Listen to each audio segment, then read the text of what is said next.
Lo, all these things worketh God oftentimes with man. To bring back his soul from the pit, to be enlightened with the light of the living. Mark well, O Job, hearken unto me, hold thy peace, and I will speak. If thou hast anything to say, answer me. Speak, for I desire to justify thee. Sabay-sabay. If not, hearken unto me, hold thy peace, and I shall teach thee wisdom. Let's pray, Lord, na salamat sa iyong mga salita. Ay po magpala, Lord, sa pag-aaral ngayon. Continue Job. I pray ang pagkuha namin ng aral to, Lord, makita namin ang sarili din, applicable. I pray na kayo pong palangin. Makita namin ang sarili, Lord, sa mga usapan dito, Lord, palitan ng ideas. At makita din namin yung mali dito, Lord, at yung mga tama din. At adapt naman namin yung tama, yung mga mali pa kayo, iwasan namin. So, kailangan po, Lord, kaya maluwa natin. In Jesus' name we pray. Amen. Amen. Okay, settle down. Good afternoon sa lahat. Tuloy pa natin yung ating Job, no? So, last time natin, last March, basta first week din yun, no? So, yung second, yung fourth to the last, dwelt as a king in the army, remembrance of former glory. So, bali, patapos na yung mga usapan dito. So, si Job natapos na, sa chapter 30, yun yung second to the last niyang speech, no? The days of affliction and the young punks. Naalala niyo yun. So, may nabanggit na mga bata na sumasaw-saw din. Ito ngayon si Elihu sa chapter 33 and 34. Apat na, anim actually na chapter yan. Anyway, bago yun, Job 31 naman, yung High Standard or Too Good to be True, yung title natin. Job's Final Justification. Ito na yung huli niyang sinabi dito. Speech nga. So, bakit ganun? Kasi may mga sinabi siya doon na parang wala namang taong makagawa. Pero maganda yung niya, of course, kung gusto niya na mataas yung standard, tama naman yun. Pero yun. Anyway, last time, nag-umpisa si Elihu. Elihu. Ito yan, sa chapter 32. Elihu. So, title natin, It is Ready to Burst. Subtitle, The Wrath of a Young Wise Fool. Wise. Okay, so, pumasok na nga sa eksena to si Elihu. Hindi siya part ng original 3. Mas bata siya, sinabi niya dyan. At bumida siya last time. At ang na-observe natin doon, yung parang sasabog siya, parang gano'n sinasabi niya eh. Parang gusto siya na magsalita. So obviously, that is negative. No? Lalo pag bata ka, hindi mo kailangang laging paano yung opinion mo. So maganda rin sana, kaso nga, katulad na makikita natin dito naman sa chapter 33, talaga sablay yung mga banat nito. No? Ang title natin ngayong gabi, hapon, is Self-Aggrandizement. Sabi ko na eh. Aggrandizement. Yun. Familiar ba kayo doon? Aggrandizement. Ibig sabihin, tingnan natin yung tunang kayo salita, hindi ko madalas ginagamit eh. Ibig sabihin, parang self-exaltation, pero gusto ko yung term na to eh. Aggrandizement. Ito. The act of increasing wealth, prestige, power, or scope of something. So, hindi sinabi ditong hindi lang tinataas. Ibig sabihin, yung para kang in-exaggerate. Tingnan mo dito sa Webster. To make great, pero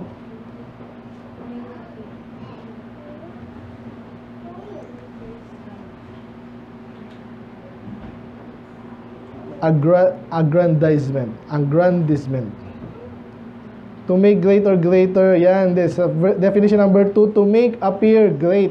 Okay, hindi talaga great, pero pinapa-appear na great. Okay, yun ang gusto kong dito. So, maganda, pabida. Okay, kaya makikita natin dito, kaya title natin again, Self-Aggrandizement, wrong surmising, Ano yung surmise? Parang summarize, parang gano'n. Pero ano ka, ayan, conjecture or nag-summarize nga, no? Surmise or nagko-conclude. Walang masama naman doon, pero pag sinabing surmise, parang wala kang masyadong ebidensya, parang may mga nakita kang ebidensya, ideas, data, and then mag-ano ka na, ganito yan. Yan. Gets? Surmise. To form a notion. Ganito yan eh, ganito yan. Kaya wrong surmising, ginamit din sa Bible yung word na yan eh. And stupid advice. Okay, ulitin ko self-aggrandizement, wrong surmising, and stupid advice. Yun ang ating title ngayon. Si Eliphaz pa rin yan. Sorry, hindi Eliphaz. Si Elihu. Alagay ko tuloy doon. Baguhin ko na lang. Okay, Elihu. Makikita natin dito lahat yan. Tingnan natin kung ano yung bakit ko nasabing ganun, okay? So, tuloy na natin. So, sabi dyan, wherefore, Job, I pray thee. So, sa Old Testament madalas, pag pray, parang nakikiusap, okay? Hear my speeches and hearken to all my words. So, walang masama, no? Makinig ka sa akin, pakinggan mo na sabihin ko. Pero simula dito, puro pang sarili na. Tingnan nyo Behold now, I have opened my mouth, my tongue hath spoken in my mouth. Nagsasalita ako. Parang ganun. Makinig kayo. So, okay naman, sige. Pero, nakakalimutan niya ata na yung mga mas matanda sa kanya ng lubos yun. Tsaka, alam na rin natin, alam na natin yung end ng Job eh, na justify si Job. Ibig sabihin, talagang wala siyang ginawang kasalanan para i-deserve na siya iparusahan na sobra-sobra. Okay? So, kaya alam natin, yung pagbibida nitong mga friends niya is mali. Okay? Pero, yung banat niya dito sabi, makinig kayo. Nagsasalita ako. Tapos sabi niya, my words shall be of upright. Tama yung sasabihin ko. So, wala naman masabi ito by the way. Iwasan niyo po yung gano'n, kaya yung kausap na namin kahapon, red flag agad eh. Kasi pag inuuna mo yung, ako lang, si Soriano, alam niyo ba si Soriano lang ang tamang preacher? Patunayan mo. So talaga naniniwala ako na, ako nagsasalita ako dito. Alam ko syempre, alam naman magsalita ako dito ng mali. So inalam ko yung tama, so, ito yung tama, I believe. Kaya hindi ako mag-uumpisa doon. Okay. Alam niyo ba, ako lang sa lahat ng mga pastor. Red flag agad. Nakukuha niyo ba? Kasi ang katotohanan, lahat may claim yan eh. Ang mali naman doon sa iba, lahat may claim. Therefore, lahat mali. Mali rin yun. May tama dyan, kaya nga titimbangin natin. At kitang-kita na itong Elihu na to ay mapagmalaki. So, nabdaanan natin to last time. And then, my heart, okay, my words, puro sarili. Tama daw, and my heart, of my heart. So, galing sa puso ko, O, sabi si Jeremiah, nakalimutan ko na, 19:7 ba yun? And, desperately wicked, you can know it. And my lips shall utter knowledge clearly. So, sinasabi, inuumpisa niya pa, wala pa nga siya na-demonstrate, nakatalinuhan niya at tama siya, inuunahan na tayo. So, pinaprop ang tawag po dyan. Pinaprop up, yung another time, yung pinaprop, ibig sabihin, gusto ko maniwala kayo sa akin, kaya sabihin ko sa akin, sasabihin ko sa inyo kung ano yung gusto nyong isipin. Nakuha niyo ba? So, ginagamit niya na style ng marami. Mga politiko, mga commercial, okay? Huwag natin gagayahin. Okay, kung gusto mo talagang mapatunayan, yung nakikinig sa'yo ay gusto sa katotohanan, di sample lang mo lang ng mga basic truths, kung kinakagat niya, tinatanggap niya. Pero pag nag-soul winning tayo, alam ibig sabihin nun, he deserves another set of truths. Kung yung palang basic pa lang, inaayawan na, may problema doon. Amen? Lalo sa ganitong pag-aaral. Ngayon, sa soul winning, talagang binibigay natin lahat halos siya, maligtas lang. Ganun tayo eh. Hindi naman compromise yun, pero yung sakto lang, hanggat maaari. Kasi yung objective natin, maligtas, manampalataya sa Panginoon. Pero pag other katotohanan na blessing naman yan, hindi yan pinipilit. Okay? Saan nakuha niyo yun? Then, di pa natapos sabi, the Spirit of God hath made me, and the breath of the Almighty hath given me life. So, ito yung tanong dito. Ba't yung sinasabi na naman yun? Applicable lang ba sa kanya yon? O mas applicable sa... lahat ng tao applicable yun eh. So, another red flag yun. At pansinin niyo yung mga cult leader, ganun. Nag-umpisa sa mga kwento ng buhay nila. Ba't ganun? Again, iaano nila, ipaprop up nila yun. Sabi, papagalingin nila. Si Joseph Smith ay matagal na, naghahanap ng treasure. Bigla niya na hukay. Hindi niya ikukwento na yung pamilya nila pala, Joseph Smith, ng mga Mormon, talagang ganun ang mga mystic. Ang mga naghahanap lagi ng Kaya nakakahanap ka talaga. At again, hindi natin mapapatunayan, hindi rin nila mapapatunayan yung nahukay nila kesyo na sinulat ng mga ang tawag doon? Nakalimutan ko yung uri ng tao na kesyo nabuhay daw sa Amerika na pumunta pa daw si Jesus doon. Anyway, sana nakita nyo yun. Katotohanan ang mas pinuput forth natin. Pag tayo nag-soul winning, tayo nag-preach, kasi yung tao gusto mong mag-reflect din sa katotohanan, hindi sa iyo, sa kwento mo. Magaling ka pala. Anong pakialam ko, di ba? Pero marami kasing nadadala talaga doon. Naniwala kayo kahit sa mga pelikula, fiction or non-fiction. Inuuna niya kwento nila. Ay, ang galing nga pala ng kwento niya. Then, madadala, matangay mo na yun. Parang si Soriano nga, si Iglesia ni Soriano. Ay, siya lang pala talaga, oh. Dapat makinig tayo sa kanya. Sana nakuha niyo yun. And then, if thou canst answer me, set thy words in order before me, stand up. So, walang masama ako nakikita doon sana. Ibig sabihin, sinasabi lang niya dyan is, ako makakasagot ka, ayusin mo yung salita mo. Walang masama dito kasi pag nag-uusap ka ng formal at nagko-compare notes tayo, of course, yung mga salita mo dapat ayusin mo para magkaunawaan tayo and then lumutang yung katotohanan. Pero ang mali naman dyan, yung mga nabagitan natin, yung context, no? Nagmamalaki siya sa isang mas nakakatanda sa kanya na later ay justify ng Diyos na tama, which is Job. Tuloy natin, sabi dyan, behold, I am according to thy wish in God's stead. Hindi niyo ba yun? Ano sabi nun? Parang sinasabi niya, maniwala ka sa akin. Parang ako, Job, matutulungan kita. Parang gano'n sinasabi niya. Okay? Pag sinabing God's stead sa, ano nga ba yung Tagalog? Sa katayuan ng Diyos. Ibig sabihin, para sa Diyos. Parang ako yung sinugo ng Diyos. Parang gano'n. I am also formed out of the clay. Again, yung mga bagay na obvious na, ba't mo kailangan banggitin? Okay, so nakakapagtaka na parang naalala niyo yung mga ibang friends ni Job. Parang pinapalamanan lang yung salita nila na hindi tinutumbok yung talagang gusto nilang sabihin na katotohanan. Kung nasa katotohanan sila. Okay, so behold, my terror shall not make thee afraid, neither shall my hand be heavy upon thee. So ang ginagawa niya pa dito, kung napansin nyo, yun nga, gusto niyang maniwala si Job sa kanya. So,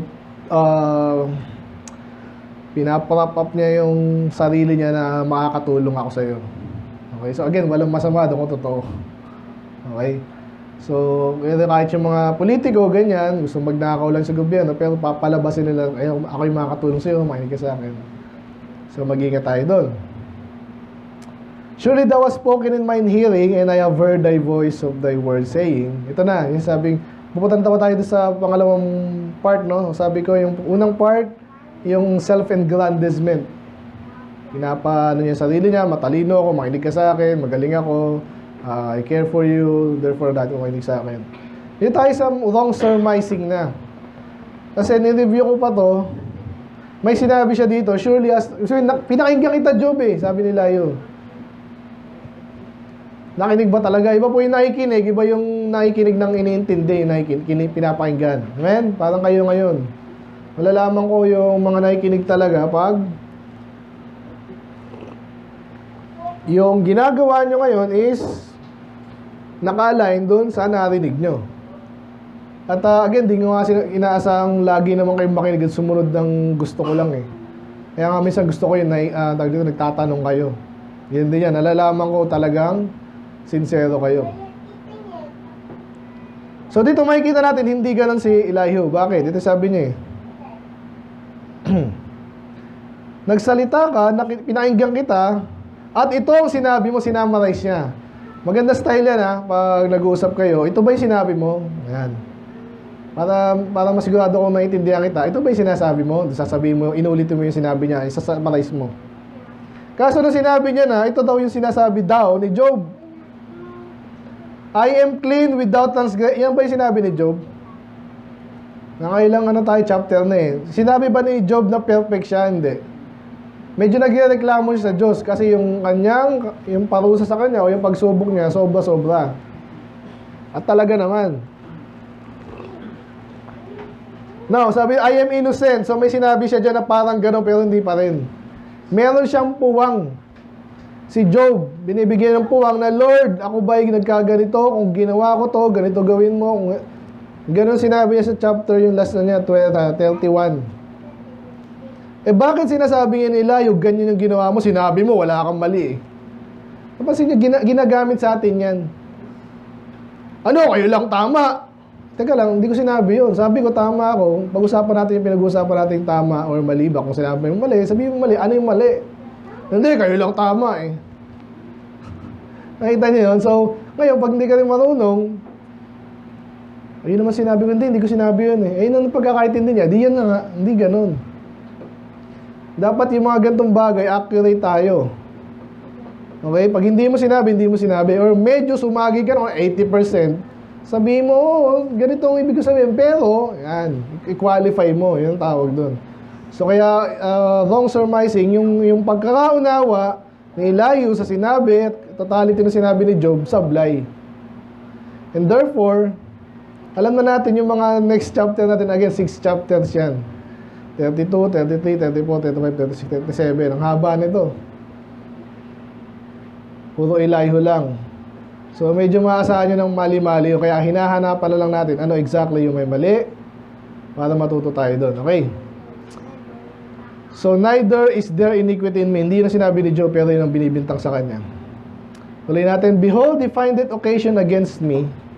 He counted me for his enemy. Sino yung me dyan? Tsaka he. He putted my feet in the stocks. He market all my paths. Ang Diyos yan, tsaka si Job. Okay, parang sinasabi daw ni Elihu, si Job parang, bakit mo ba ako inaaway, Lord? Parang gano'n ang pagkakaintindi niya. Again, hindi gano'n exactly, no? So, kasi sinasabi niya, medyo nagtatampo siya eh.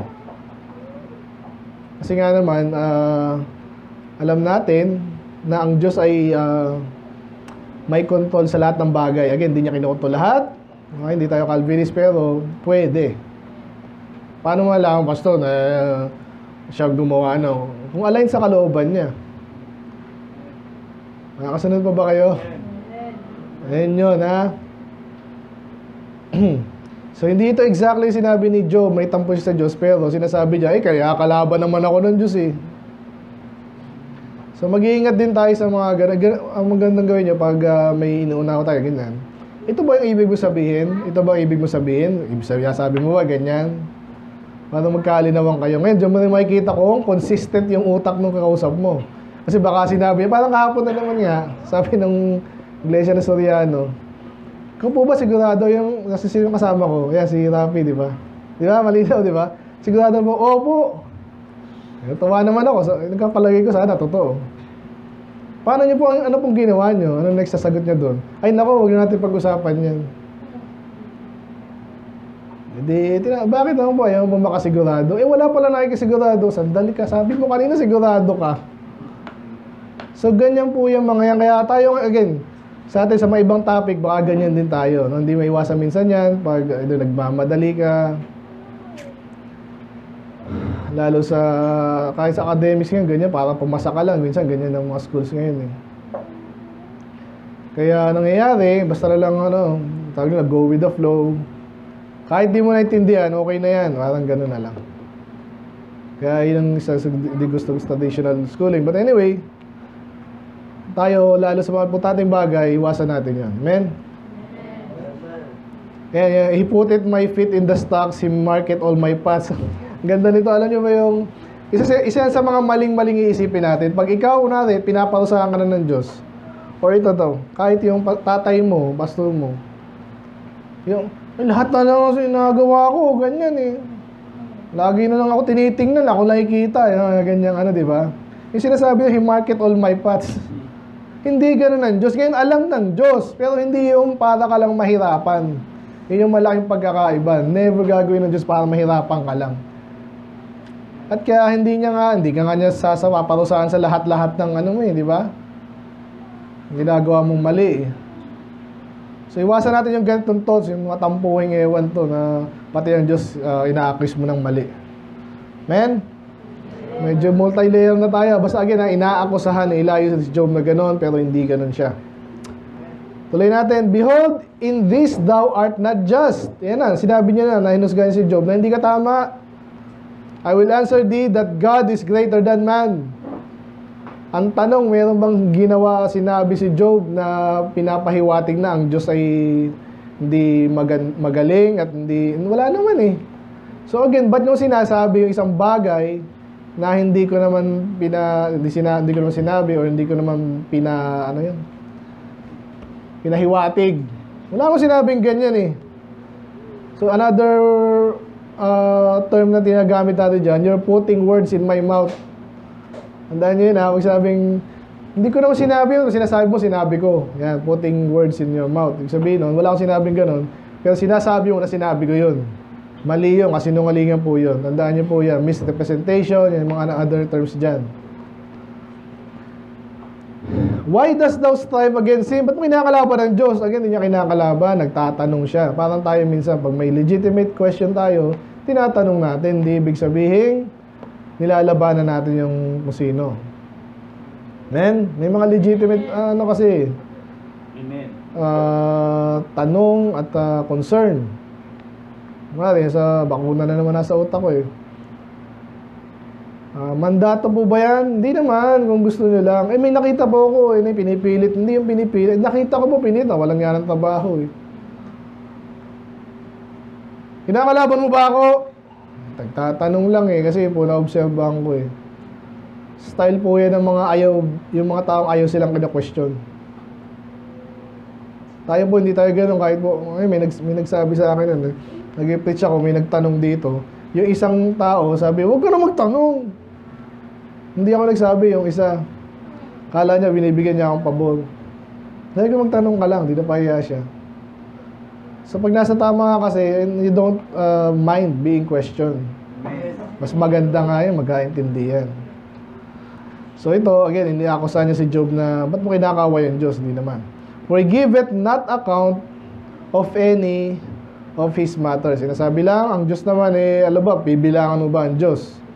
Again, hindi naman sinabi ni Job na ganun, pero yun ang inaakus sa kanya. Tuloy lang natin.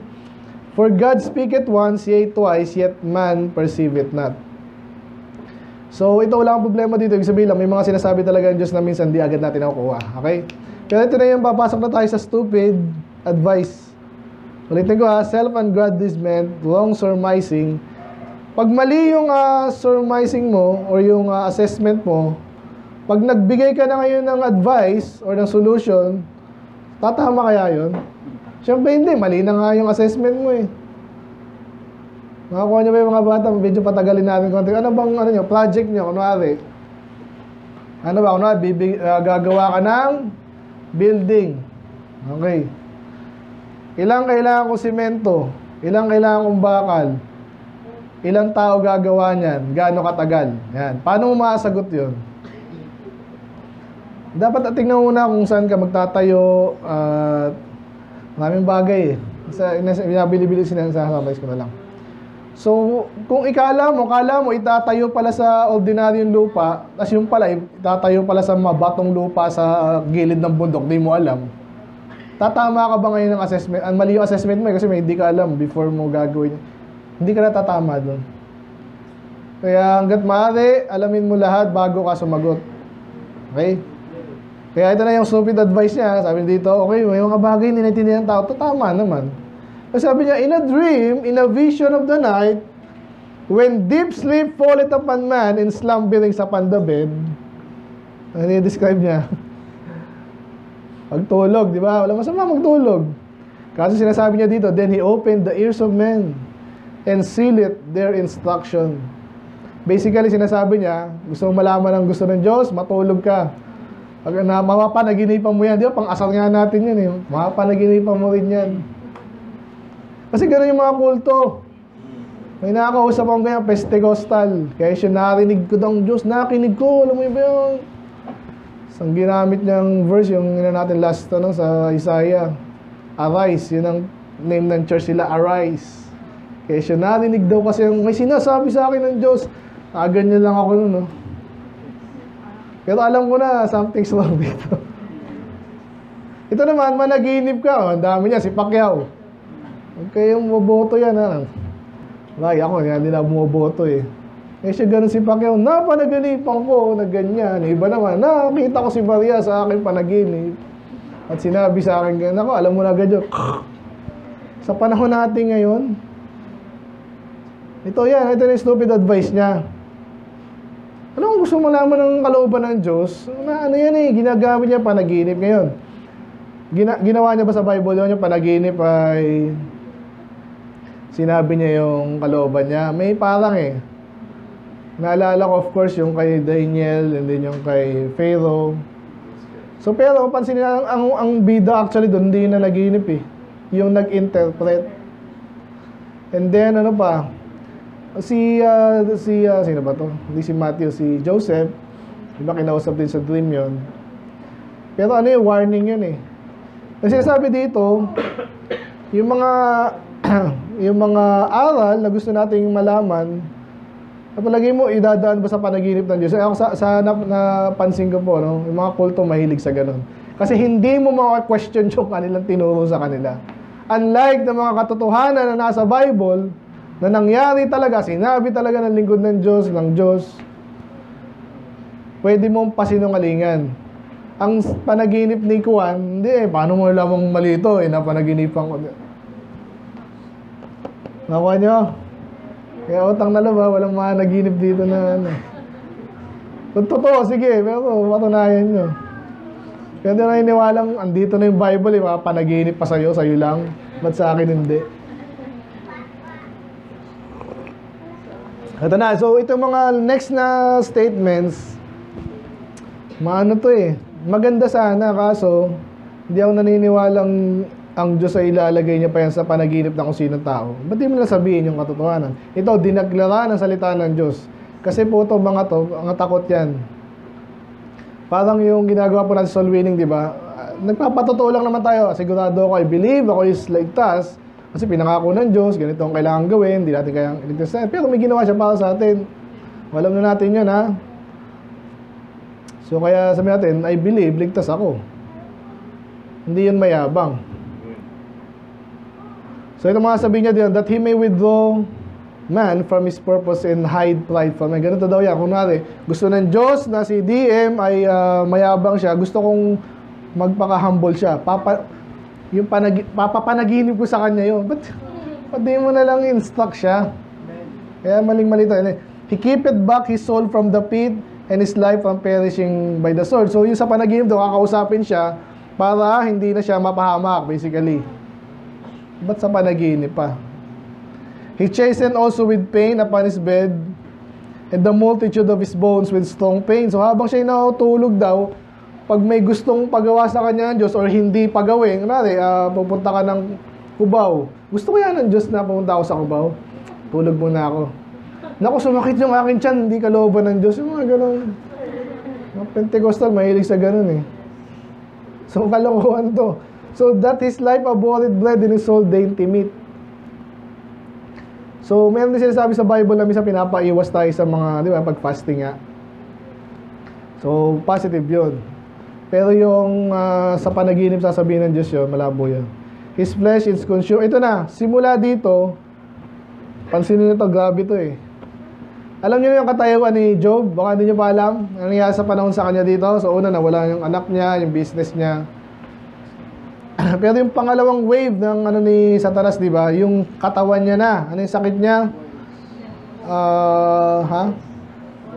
Hindi lang basta boils. Kalimutan yung term. Sore boils. Malalang pigsa. Okay? So parang pinapahagingan na siya doon.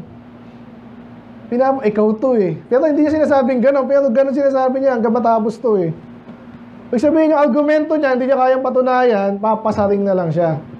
Huwag na huwag niyong gagawin yun. Again, another form of lying yan. Kung may sinasabi ka, pinapatunayan, kaya mong patunayan yan, ang totoo, sabihin mo sa akin, hindi yung, uy, baka ganyan yan, baka ganyan, malay mo, ganyan. Ano ba sa palagay mo? Hindi ko rin alam eh, pero malay mo.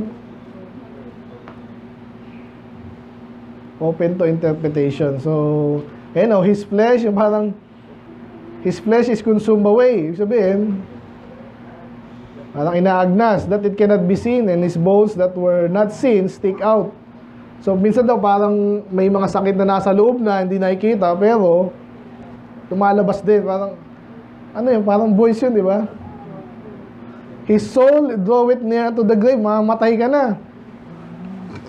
Di ba sinabi rin ito ni Job, yung sinabi niya, even when the earthworms ba yun, consume my flesh, with my flesh I shall see God. So, alam niya, parang mamamatay na siya sa condition niya eh. So, parang nagpapasaring siya dito na malapit ka na mamatay. Pero di sinasabi ikaw di ko sinasabi ikaw may mga taong malapit na mamatay dahil pinarusahan sila ng Diyos. Ito naman, pasaring naman sa sarili niya, na Elihu, sabi niya dito, if there be a messenger with him, an interpreter, one among 1,000, to show unto man his uprightness, then he is gracious unto him, and said, deliver him from going down to the pit. I have found a ransom. So, ganito daw yung parang sinasabi niya, boy, baka may dumating sa'yo, sasabihin sa'yo yung totoo, alam mo na, dapat magpakabait ka sa kanya, siya yung magliligtas sa'yo. So, nangyayari rin talaga yun, parang tayo. Pero again, hindi niya sinabing diretso eh. Yun yung nakikita ko doong sunod-sunod na mali ng sinasabi nito na dapat pag-ingatan natin. At tuloy ko lang, his flesh shall be fresher than a child. So pag ginawa, itong nagsasabi sa kanya ng message, may resulta daw nito ay okay sana kung tayo message natin, hindi natin sinasabing talaga nung unang panahon, nung New Testament talaga nagpapagaling siya di ba? Ketong man yan. Okay? Pero parang ganito yung pinapangako, pinapasaring ni Elihu. Pag ikaw ay magsasusugo ang Diyos ng messenger, hindi nga sinabing Diyos dito, hindi binanggit eh. Pero isa sa mga apekto daw niyan, ikaw naman ay yung iyong balat ay gaganda para kang baby. O sino na naman yun? Di si Job talaga yun eh. Kasi tinitingnan ni Job talagang mas papasaringan siya ng parang pangako na pero malabo. He shall pray unto God, and He will be favorable unto him, and he shall see His face with joy, for He will render unto man his righteousness. So magandang pangako sana. Pero ano na yung pasaring dyan? Ano yung kahit yung mga friends ni Job, ano yung talagang accusation? Na may ginawa si Job na kasalanan para parusahan siya ng Diyos ng gano'ng katindi. So matinding kasalanan. So pasaring na naman to, mag-pray ka sa Diyos, magsisi ka at kakaawaan ka naman ng Diyos. Kasi naging matuwid ka. Kaso nga walang kasalanan gano'n si Job. Ayun ang problema. Mag-ingat din kayo dyan sa ibang mga tao na parang gusto kang i-undermine yung message, lalo kung Kristiyano ka, gusto niyang mapailalim ka or matalo ka or something like that, papaaminin ka sa isang kasalanan na hindi mo ginawa. Gagawin mo ba yun? Ngayon, yung iba, mabait ako parang walang away. Sige na, kahit hindi ko ginawa, kung hindi eksakto, aminin mo na lang. Delikado po yan. Kaya nila pinapaamin ka sa ganyan dahil yung resulta ng pag-amin mo, ma-accomplish nila yung gusto nilang gawin against you. Gagawin mo yon? Malalim tayo, no? Ngayon kung totoo, di sige. Okay, obviously, kung righteous tayo, dapat natin panagutan yun, dapat natin panagutan. Pero pag dinadagdagan na yan, para na masira yung testimony mo, para, ayun nga, basically, pag yan, kultong yan, gusto niyan, ano tayo eh. Masira yung testimony natin basically. So, mag-iingat din kayo doon. Yun ang nakikita ko dito. Nagpapasaring siya. Siguro hindi ka righteous.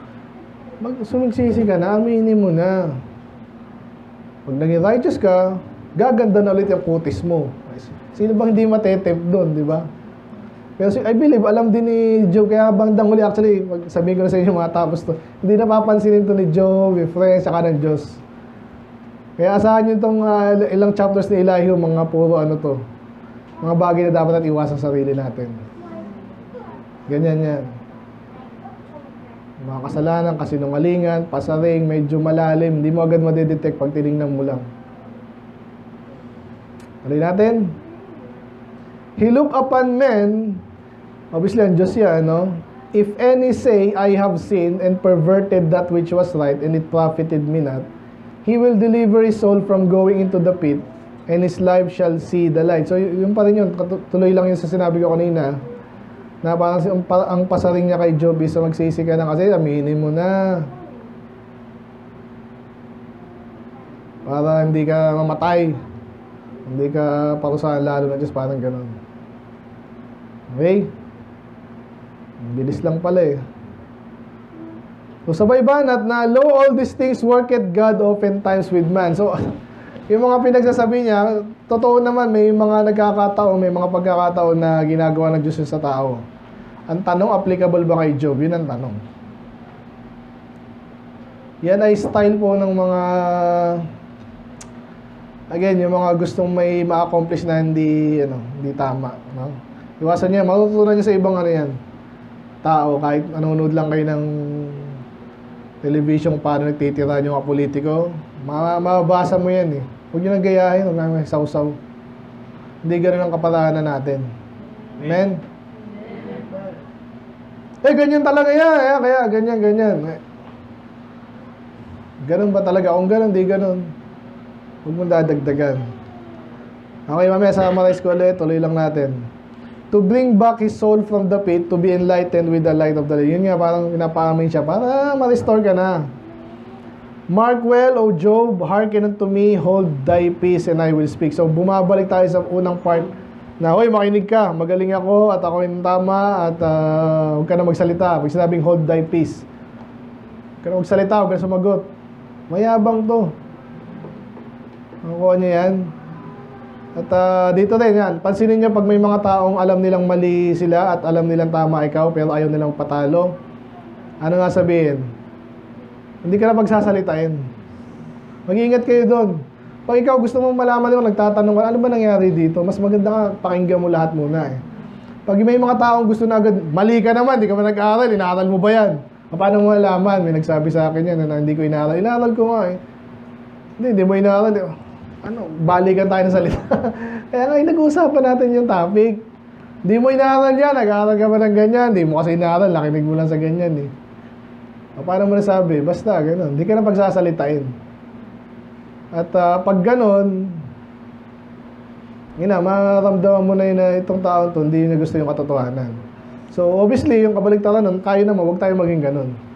Pag may nagsasalita dyan, hanggat maaari, kahit soul winning man yan, or sa ibang bagay, pakinggan mo ng gusto para matuto ka rin. Basta paano pag nagsasabing kasinungalingan, yun nga, ipunin mo rin, okay, sa working memory mo. Ito yung mali, ito yung tama, ito yung may question, ito yung babalikan ko later.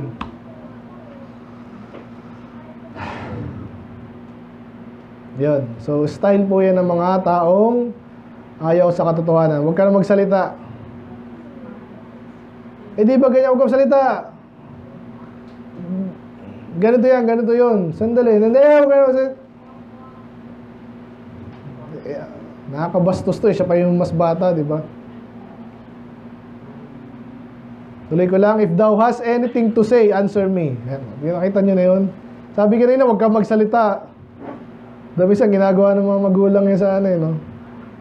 Bakit ganito? Bakit ganito? Ay, huwag kang magsalita. Ano ba talaga? Eh, depende rin namin sang kasi may sinasabi pa, kaya makinig ka muna. Okay din yun.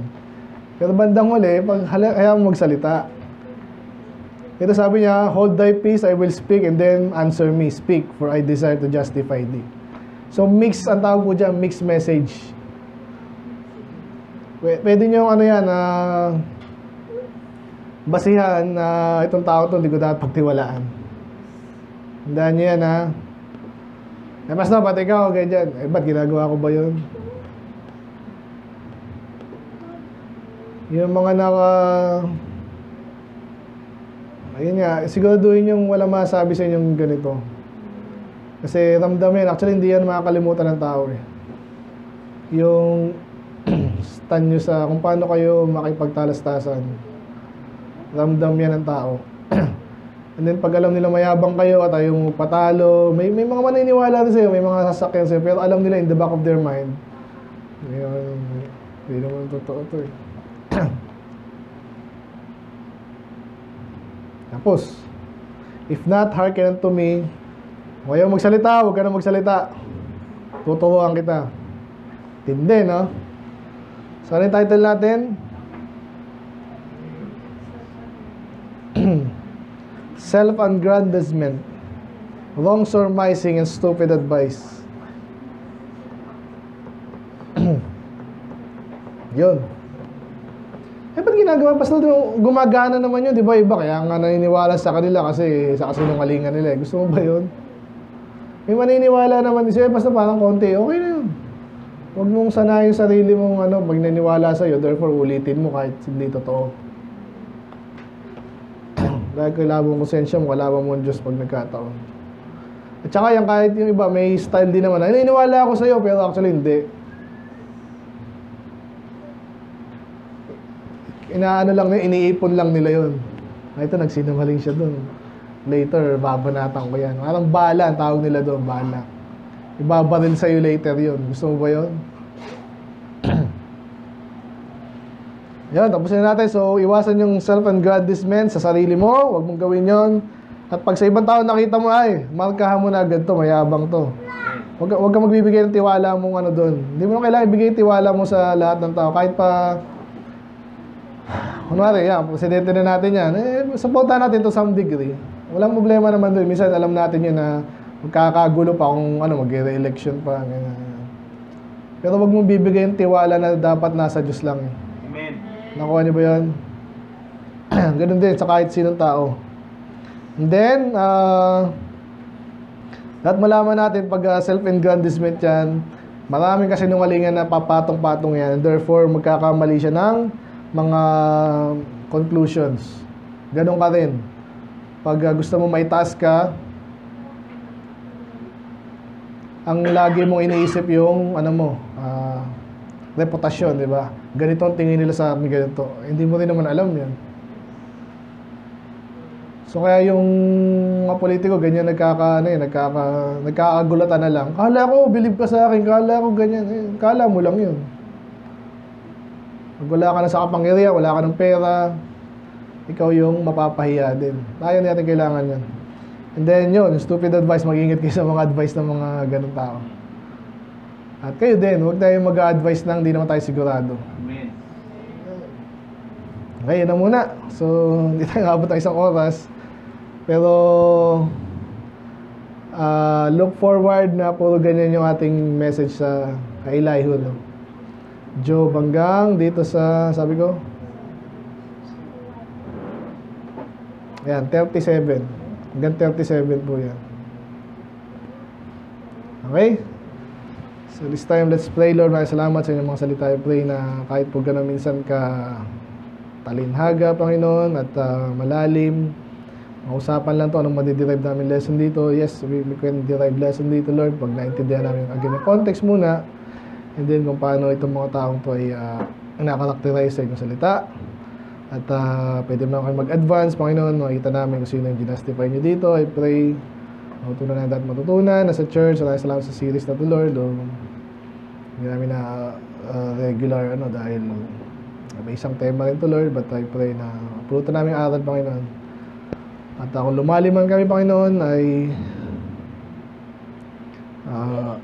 gamitin niyo pa rin to, Lord, na makita namin na minsan talagang gano'n, may mga bahagi ng pag-aaral, buhay na mas mahirap intindihin kumpara sa iba. So I pray na bigyan kami ng wisdom, maggabay, Panginoon. Lang po, Lord, for the rest of the week na naman and our upcoming activities na importante sa church.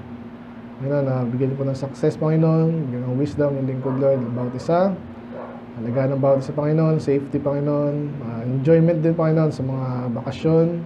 Gamit na namin sa inyong kalulatian, Panginoon. Sa lahat sa mga birthday, Panginoon. At mga fellowship, Panginoon. I pray yung mga kailangan tulong, Panginoon. Iba, hindi na rin kailangan masyado. Iba ay kailangan mag-decide na sila sa sarili nila. Gabayin niyo po sila, lalahanin niyo ng po sila. Kami din po, Lord, kailangan namin ng lakas, biyaya, Panginoon, resources, Panginoon. I pray kayo po magpapala. Iiwas niyo po rin kami sa mga aksidente, sakit, Panginoon. Magamit niyo kami ng mas matagal at effective. Lahat po, Lord, kayo malulati. In Jesus' name we pray. Amen. Amen.